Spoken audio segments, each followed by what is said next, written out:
नमस्कार, आप देख रहे हैं बड़ी बहस। मैं हूं आपके साथ सुमित झा। प्रचार और प्रसार में चंद बुनियादी फर्क हैं जो सियासत में बखूबी नजर आते हैं। सत्ता की होड़ में प्रचार के लंबे चौड़े दावे कर दिए जाते हैं, लेकिन विकास के प्रसार का वक्त आता है तो दावे दंभ नजर आने लगते हैं और तमाम दल वायदों का पिटारा लेकर जनता के सामने घूमते नजर आने लगते हैं। चुनाव के समय यह पिटारा तो ढोल ही दिखता है और आरोप एक दूसरे पर लगाए जाते हैं कि ढोल की पोल खुल जाएगी, मगर किसकी? आज बड़ी बहस जानने की कोशिश करेंगे। बड़ी बहस में विजन कंफ्यूजन के दायरे में क्यों दिखाई देता है।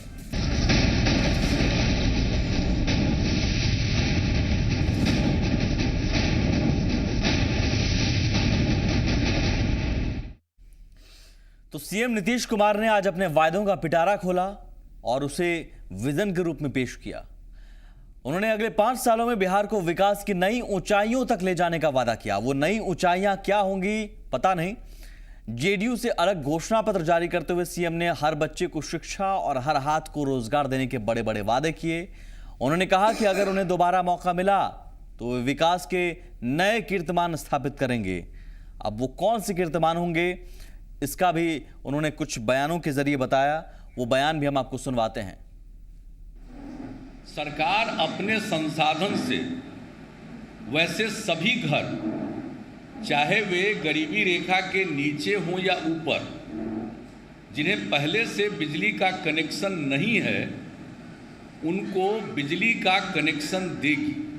अब सिर्फ हम बसावट तक नहीं पहुंचाएंगे बिजली, हम अगले 5 वर्षों में 16 के अंत तक बसावट तक पहुंच जाएगा और उसके बाद प्रत्येक घर में सरकार अपने खर्चे से बिजली का कनेक्शन दे दे कि हर घर को पाइप जलापूर्ति प्रदान करना, पाइप से यानी मुक्ति मिल जाए, कुआं हो या चापाकल, इन सब चीज़ों से हर एक घर तक पाइप जलापूर्ति हम लोग कर सकते हैं। तो इस योजना के तहत लगभग 47,700 करोड़ रुपए का खर्च संभावित है। स्वास्थ्य, स्वच्छता एवं महिलाओं की सुविधा को दृष्टिगत रखते हुए राज्य के सभी घरों को शौचालय का निर्माण की योजना कार्यान्वित की जाए। हर घर को, ग्रामीण क्षेत्र में शौचालय विहीन 1,64,00,000 परिवार और शहर में 7,52,000 परिवार इससे आच्छादित होंगे। जो युवा बेरोजगार हैं, जो 20 से 25 वर्ष की आयु के हैं, उनको स्वयं सहायता भत्ता देगी सरकार। स्वयं सहायता भत्ता 2 बार उनको मिल पाएगा 20 से 25 वर्ष की आयु। कुछ महत्वपूर्ण हम आपको बताते हैं मुद्दे क्या हैं इस विजन या हम कहें कि वादों का पिटारा में। महिलाओं और युवाओं पर खासतौर पर फोकस किया गया है। सभी सरकारी नौकरियों में महिलाओं को 35% आरक्षण देने का वादा किया गया है। युवा बेरोजगारों को स्वयं सहायता भत्ता देने का वादा किया गया है। जाहिर है महिलाओं और युवाओं को लुभाने की कोशिश। 20 से 25 साल की आयु के बेरोजगारों को 9 महीने तक 1,000 रुपये सहायता भत्ते देने की घोषणा की गई है। स्टूडेंट क्रेडिट कार्ड योजना की शुरुआत करने की बात कही गई है। तमाम ऐसी योजनाएं जिसके जरिए युवा और महिला आकर्षित हों। 12वीं के स्टूडेंट्स 4 लाख रुपए तक के लोन का लाभ उठा सकेंगे क्रेडिट कार्ड के जरिए, स्टूडेंट क्रेडिट कार्ड के जरिए, और इसमें सरकार ब्याज में 3% की सब्सिडी भी देगी। इसके अलावा हर प्रखंड में रोजगार के लिए युवाओं का पंजीकरण होगा, वहाँ परामर्श केंद्र भी होगा। ये तमाम ऐसे वादे हैं जो बहुत अच्छा लग रहा है सुनने में, और कुछ ऐसा ही लग रहा है जैसे बीजेपी ने पैकेज के जरिए बताया था कि यहाँ ये बन जाएंगे, वो बन जाएंगे, और वो भी सुनने में अच्छा लगा था, लेकिन उस पर नीतीश बाबू ने सवाल उठाया था। लेकिन आज जो उन्होंने किया, क्या वो भी एक वही चीज़ है जो सुनने में सिर्फ अच्छा लग रहा है और सिर्फ चुनाव के लिए वो सुनाने की कोशिश की जा रही है? सियासत लेकिन इस पर भी शुरू हो गई है। हम आपको बताते हैं कि उद्योग और निवेश खासतौर पर एक बड़ा मुद्दा रहा है। इसी लेकर भी एक विजन बताया नीतीश कुमार ने। हालांकि पिछले 10 सालों में क्या हुआ वो सब जानते हैं, लेकिन केंद्रीय मंत्री वेंकैया नायडू ने इसे लेकर निशाना साधा है। इसके अलावा जो युवाओं में उद्यमिता विकास है उसके लिए और स्टार्टअप कैपिटल हेतु कोई काम शुरू करने के लिए उनको स्टार्टअप कैपिटल चाहिए, उद्यमिता है उनमें, उसका विकास, उसका उपयोग वो अपनी क्षमता का नहीं कर पाते। तो हमने इस प्रकार के एंटरप्रेन्योर्स के साथ एक मीटिंग की और उन लोगों ने ये प्रस्ताव रखा। तो हमने तो राज्य सरकार के स्तर पर कमेटी बनाकर ये सब बातों को एग्जामिन कराया। तो मेरी समझ में ये बात आती है कि उसके विकास के लिए स्टार्टअप कैपिटल हेतु 500 करोड़ रुपए का वेंचर कैपिटल फंड, 500 करोड़ रुपए का वेंचर कैपिटल फंड गठित किया जाएगा, जिसके माध्यम से ऐसे उद्यमी युवाओं को वित्तीय सहायता दी जाएगी जो उद्योग लगाकर स्वरोजगार करना चाहते हैं। तो वैसे लोगों के लिए 500 करोड़ रुपए का वेंचर कैपिटल फंड क्रिएट किया जाएगा। स्टार्टअप कैपिटल उनको इसके माध्यम से प्राप्त होगा। अब एक तरफ तो इन्वेस्टमेंट आने का जो कानून है उसका विरोध कर रहे हैं कांग्रेस के साथ मिलकर दिल्ली में।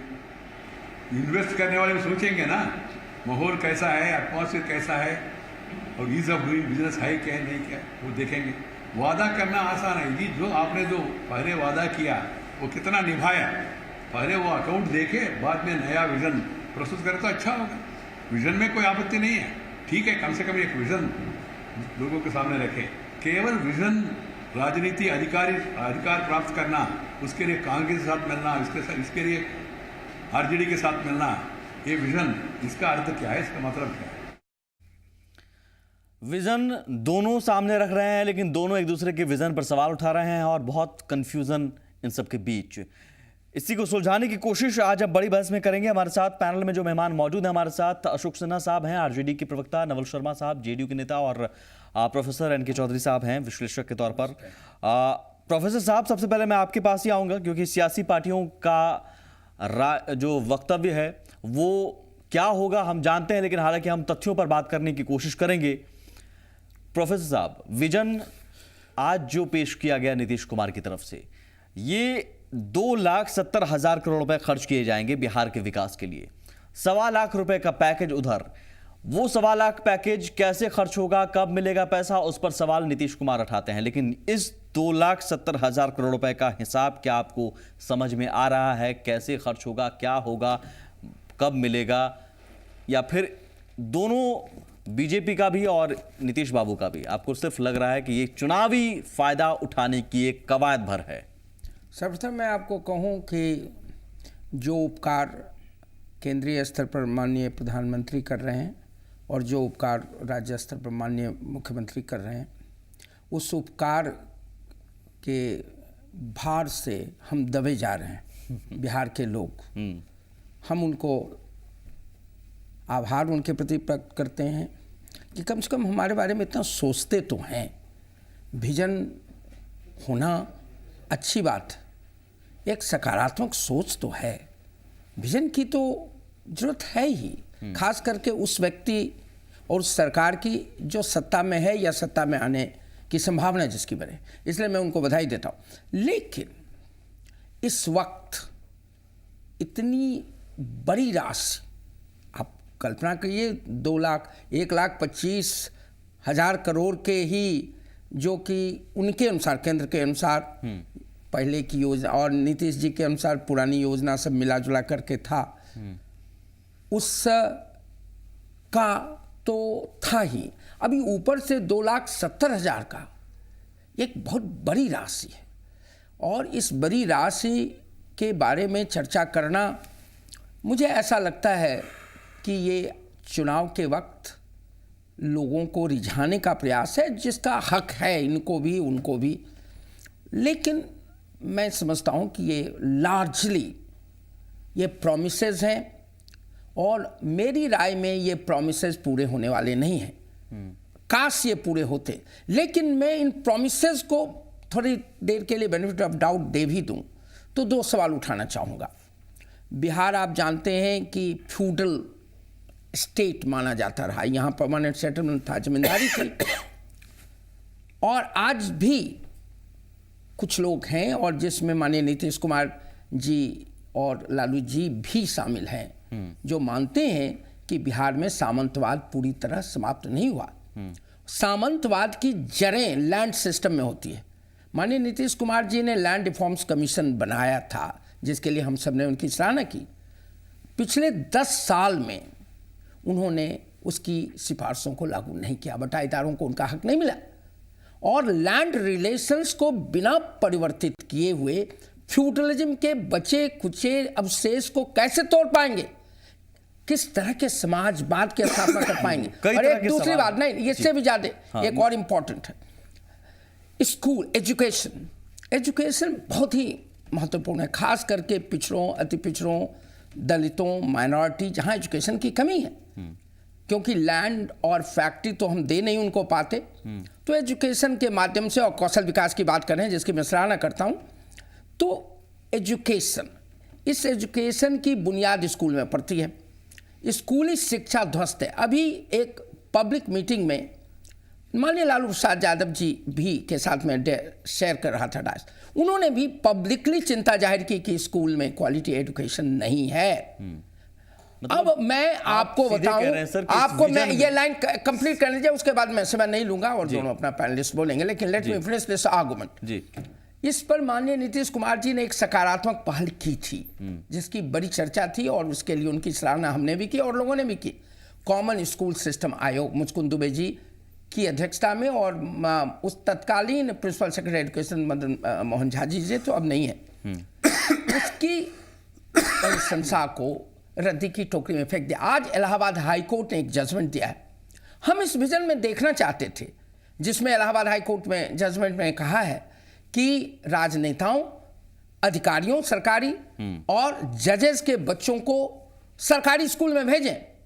बिहार सरकार के मुख्यमंत्री जो कि आज विजन दे रहे हैं, हम जानना चाहते थे क्या उनकी सोच है उस पर। आपको इस विजन में बहुत कुछ ये जो और बिना एजुकेशन और नहीं, मैं ये नहीं कहता कि विजन में कुछ नहीं है, आप स्पष्ट कैसे ये मैं लागू जो होगा? मौलिक मूलभूत बात है, ये दो है जो बिहार में सामंतवाद के अवशेष को समाप्त करने में बड़ी भूमिका निभा सकता था। तो मैं अपेक्षा करता था कि इस विजन में ये शामिल शर्मा जी, मैं आपके पास लेकिन उसको मैं नहीं देख के निराश हो रहा हूं। ठीक है, ये निराशा की बात इसलिए भी है, मेरे सामने एक विज्ञापन भी है जो बिहार सरकार की तरफ से दिया गया है।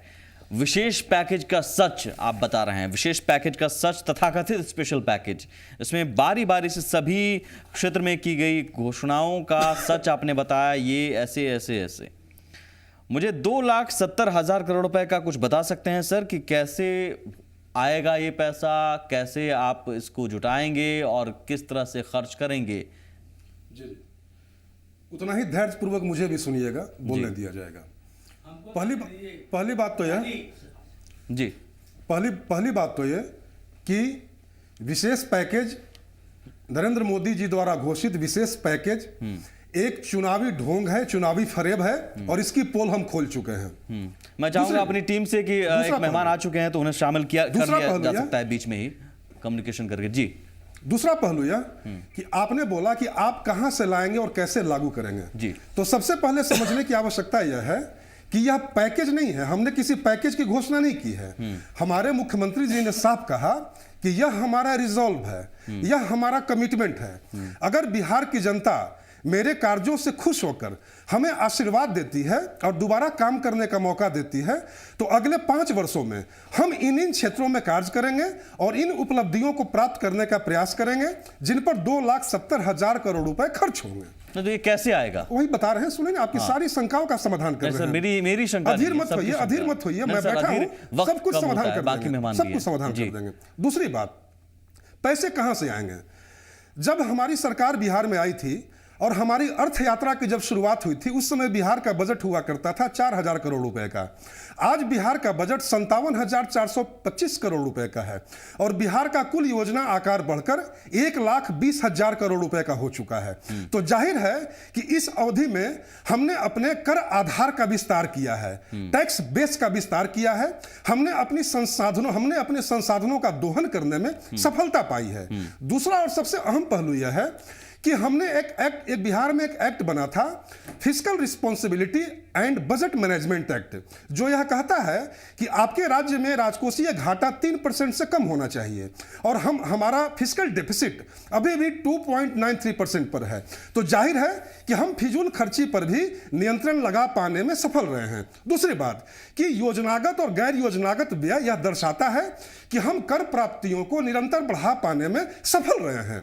तो कर बढ़ाने की हमारी क्षमता सिद्ध हो चुकी है, कर आधार का विस्तार करने की हमारी क्षमता सिद्ध हो चुकी है। तो हमने तो एक प्लान आउटले दिया है कि अगर हमारी सरकार दोबारा सत्ता में आई तो हम इन कोर सेक्टर में काम करेंगे। लेकिन क्या इसमें आपको साफ साफ आप बता पाए, जितना साफ आप पैकेज को लेकर बता पा रहे हैं? अच्युतानंद जी हमारे साथ जुड़े हैं। अच्युतानंद जी, विशेष पैकेज का सच एक तरफ और दूसरी तरफ एक विजन में 2,70,000 करोड़ रुपए खर्च किए जाएंगे।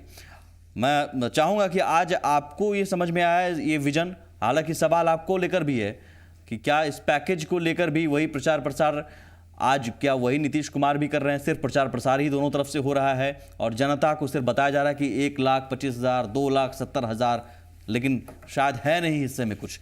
मैं विजन पर आपकी प्रतिक्रिया जानना चाहूँगा अच्युतानंद जी।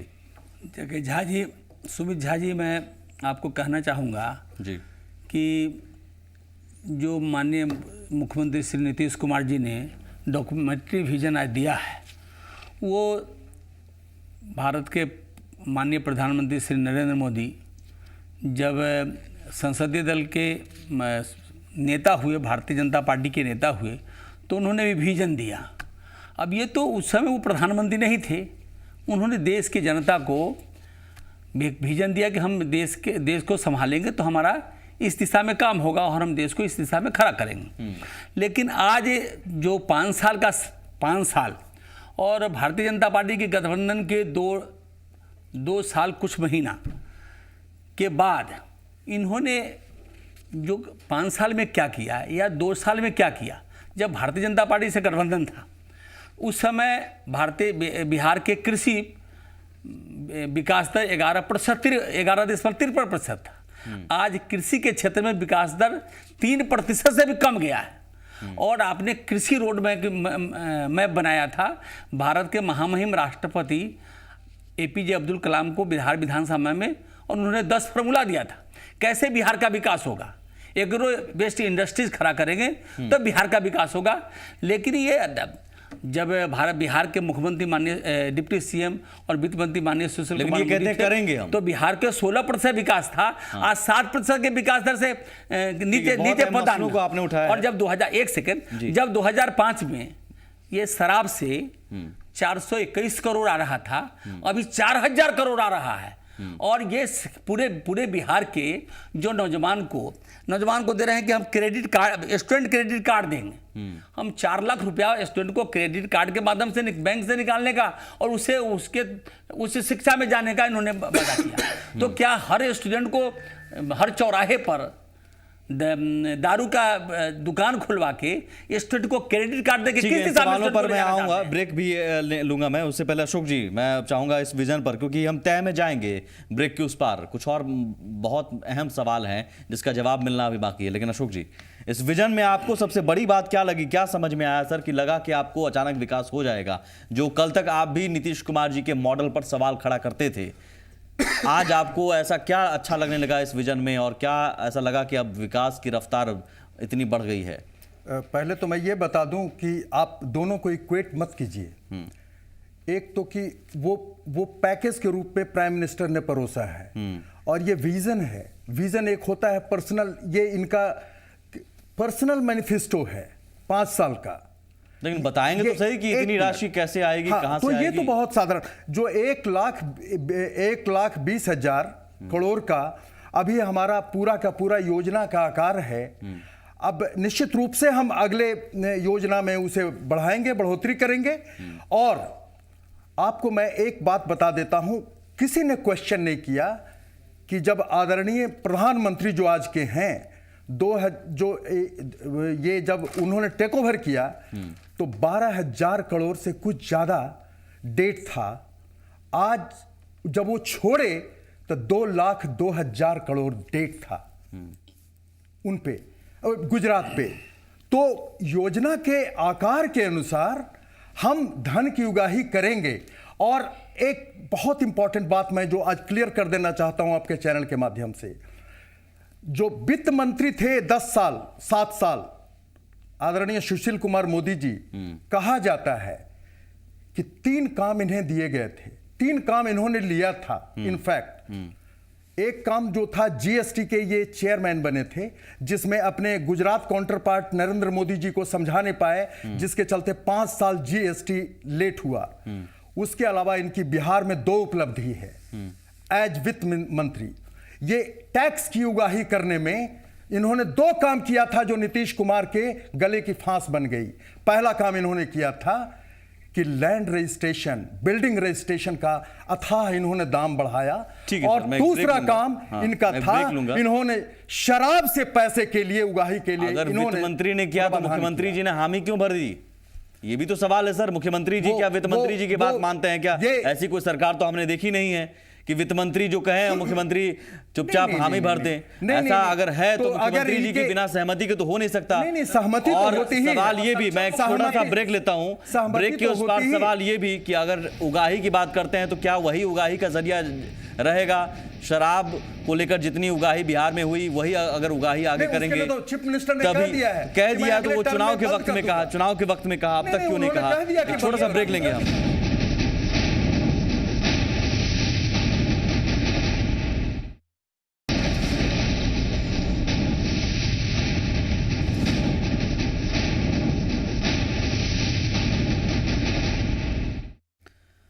विजन एक तरफ, दूसरी तरफ विशेष पैकेज। हम तुलना नहीं कर रहे हैं, लेकिन हम बताने की कोशिश कर रहे हैं कि दरअसल क्या ये एक महज छलावा भर है बिहार की जनता के साथ।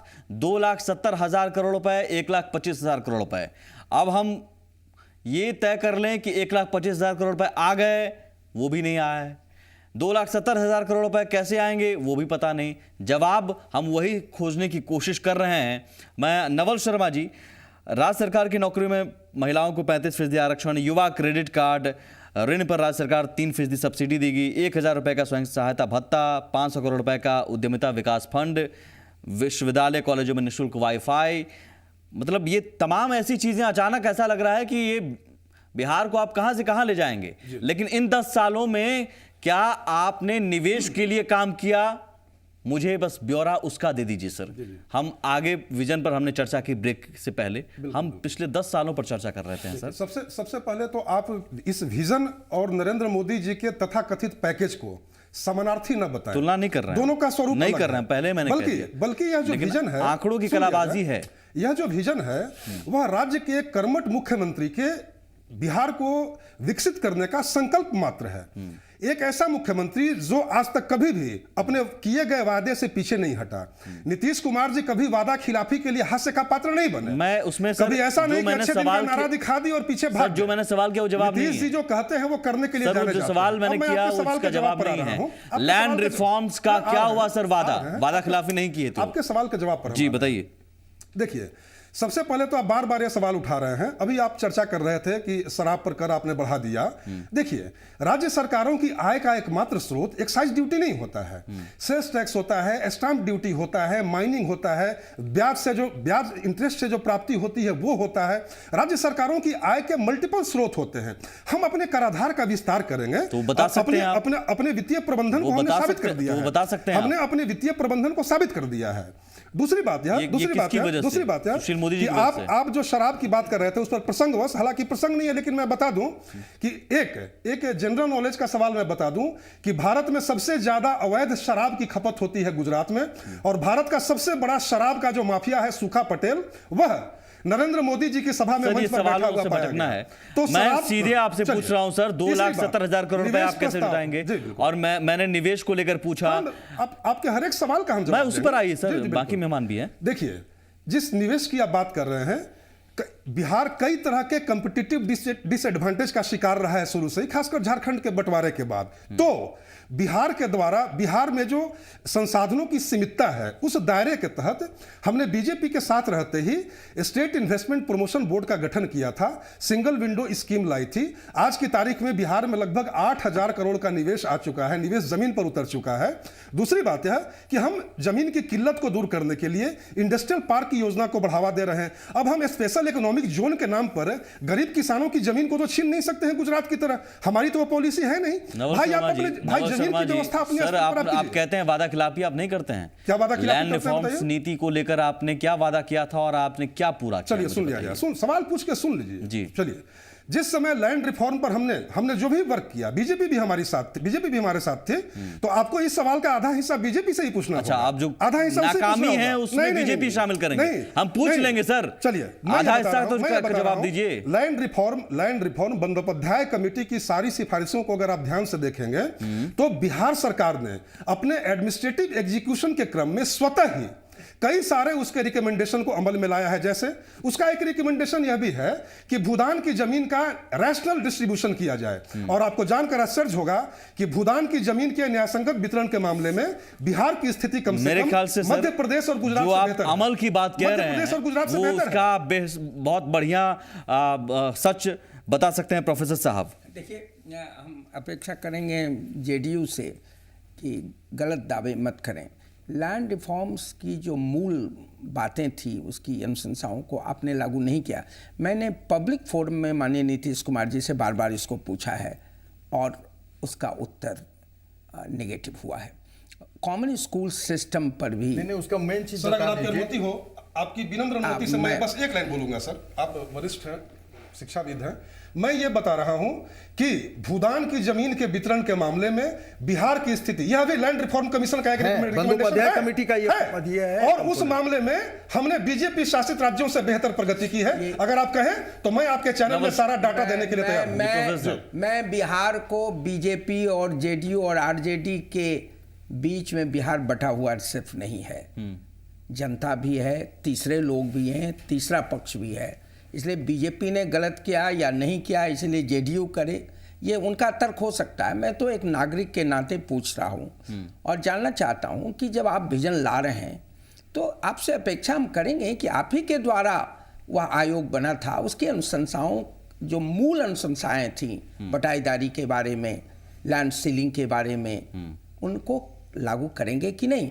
कॉमन स्कूल सिस्टम आयोग आपका बनाया हुआ था, उसकी अनुशंसाओं को लागू करेंगे। अभी इसकी अहमियत और बढ़ गई। इलाहाबाद हाईकोर्ट के जजमेंट के बाद सरकार चुप है, यह महत्वपूर्ण बात है। हम अपेक्षा करेंगे कि आज सच तो यह है कि जो आप वादे कर रहे हैं अच्छी बात है, सकारात्मक सोच है, विजन है, मैंने उसकी सराहना करता हूं, लेकिन आप आज सत्ता में हैं, क्यों नहीं इनको नोटिफाई करते हैं नेक्स्ट कैबिनेट में?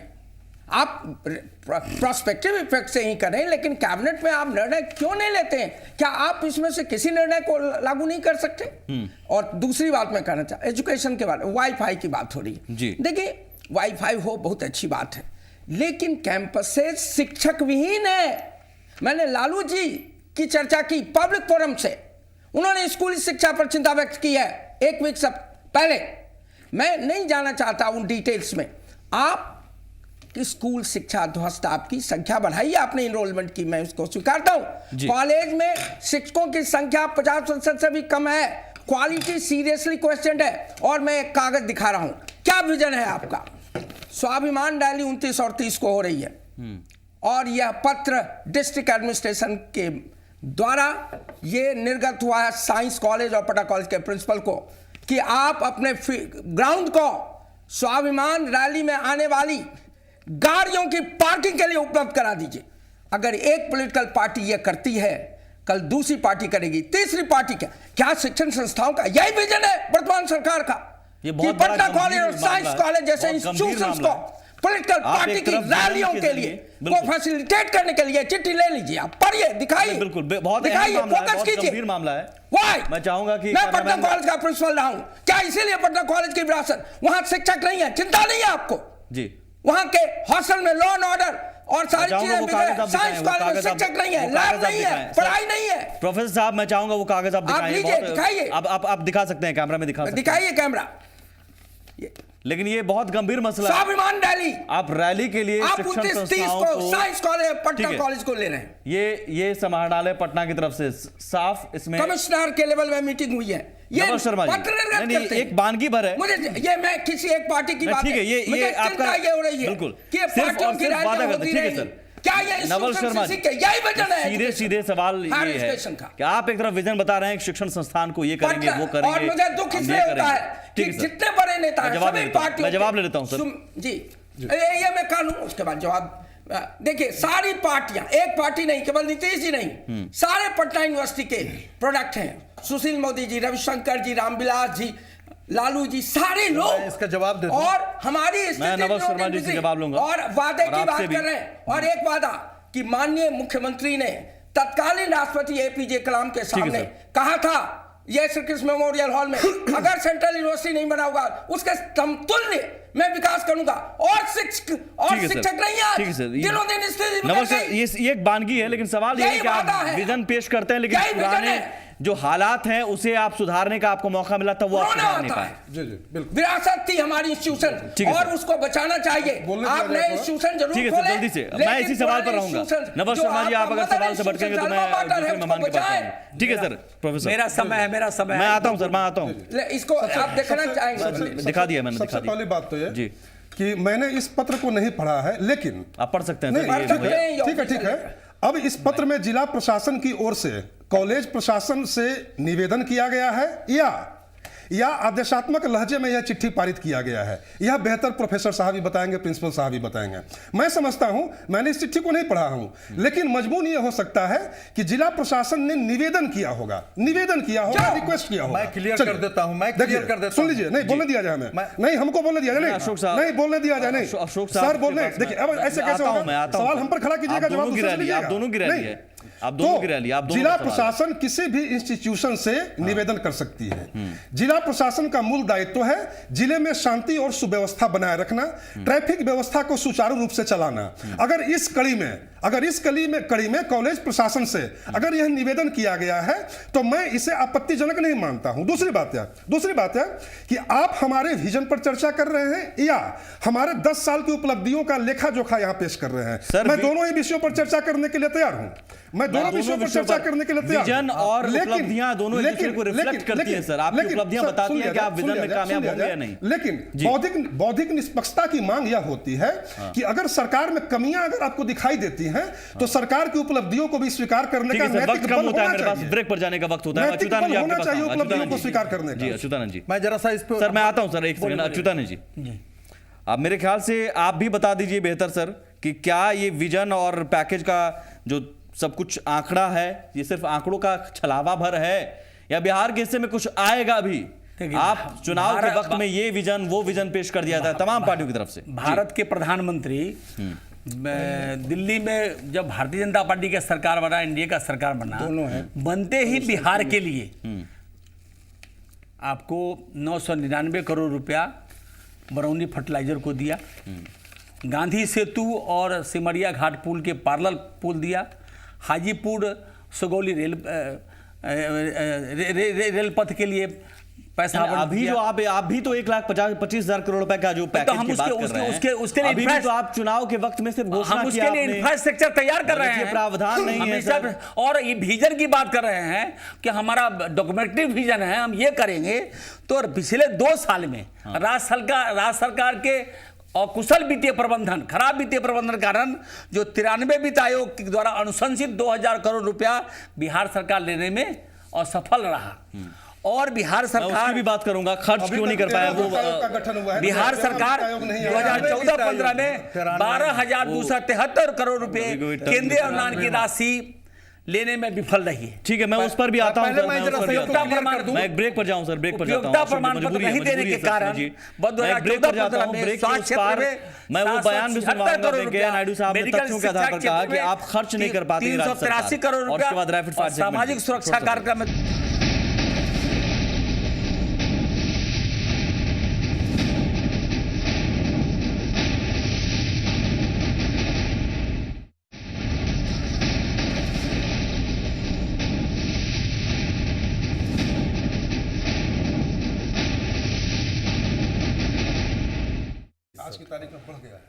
विजन एक तरफ, लेकिन सवाल ये भी उठ रहे हैं कि आपको जो मिल रहा था जिन योजनाओं के लिए पैसे खर्च करने के लिए, उन पर क्या आप खर्च कर पा रहे थे? सवाल उठाया है केंद्रीय मंत्री वेंकैया नायडू साहब ने। सुनिए जरा, उन सवालों को लेकर भी हम चर्चा करेंगे।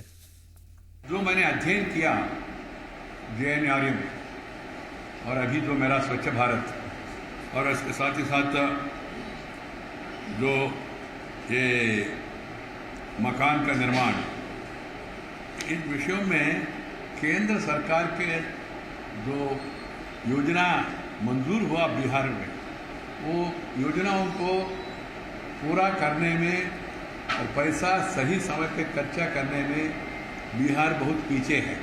मैं उदाहरण के लिए बताता हूँ, 2006 और 12 में 50,000 मकान बिहार के लिए मंजूर हुआ, उसमें से 21,000 मकान काम शुरू ना होने के कारण से कैंसिल किया पुराना सरकार ने,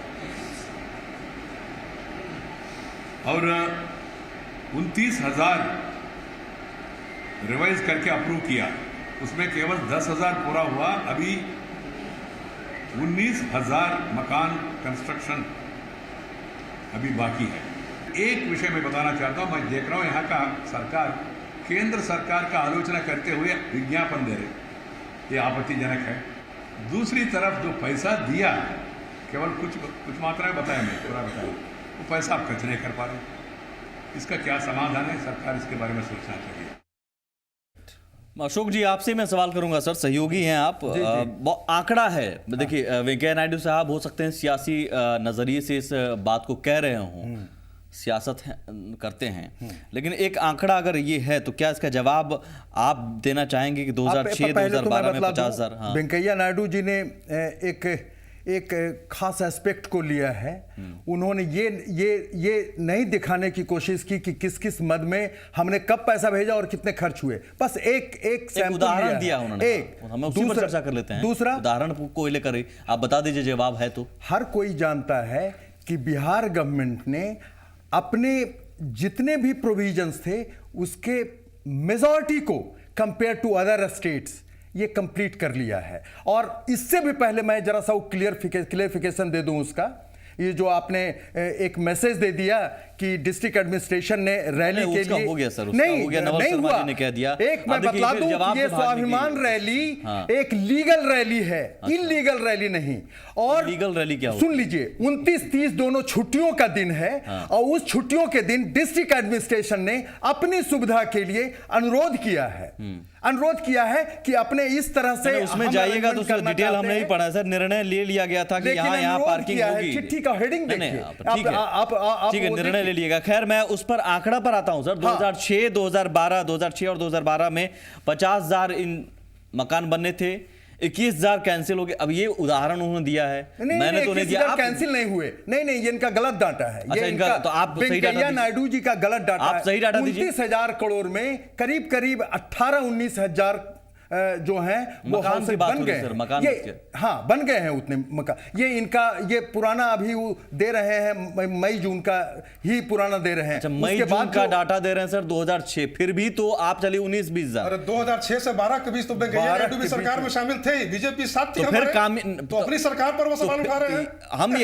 हम यही कहना चाह रहे हैं सर कि नाकामी में आप दोनों भागीदार हैं। देखिए, सुनिए, आप दोनों भागीदार हैं सर। मुझे नवल शर्मा जी, एक सेकंड, ईमानदारी होनी चाहिए, ईमानदारी होनी चाहिए। एक सेकंड, सरकार ने पैसा इंदिरा आवास में दिया, 12,85,000 मैं आता हूं सर, अच्युतन जी मैं आ रहा हूं सर। पैसा देने नवल शर्मा जी देखिए, ईमानदारी भरी राजनीति थोड़ी रखिए, ईमानदारी भरी राजनीति। नवल शर्मा जी, नवल शर्मा जी, ईमानदारी भरी राजनीति।